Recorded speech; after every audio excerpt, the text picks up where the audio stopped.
Pour les deux suivantes, interroge tes camarades sur comment ils ont fait. Bienvenue dans une classe de CM2 comme les autres, ou presque.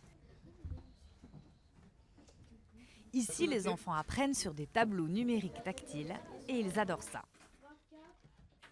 Ça me plaît parce que t'écris avec le doigt et c'est tactile et c'est de notre génération. Du coup, c'est cool. C'est cool, mais on est loin du gadget. 10 ans déjà que Stéphane Coutelier fait classe avec ce type de matériel. Et pour lui, c'est avant tout pratique.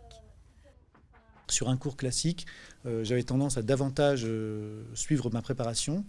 Là, ça me permet d'avoir sous la main tout ce qui va me permettre d'être à leur écoute et d'évoluer en fonction de ce qu'ils vont dire eux.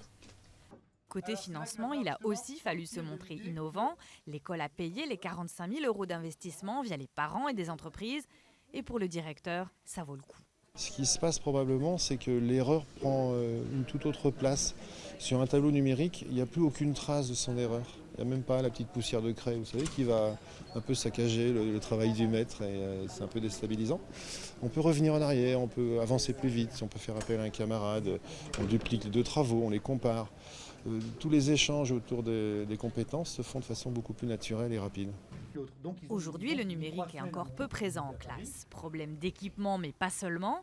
Pour les syndicats, il ne faut pas oublier le rôle des enseignants. Les enseignants utilisent de plus en plus le numérique, mais en gros pour préparer leurs cours.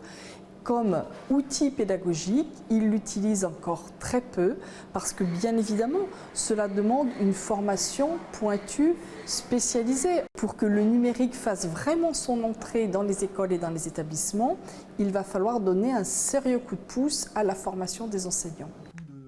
Même si tous les enfants devaient un jour apprendre grâce au tableau numérique, pas d'inquiétude, l'instituteur est formel, pas question d'abandonner cahiers et manuels scolaires.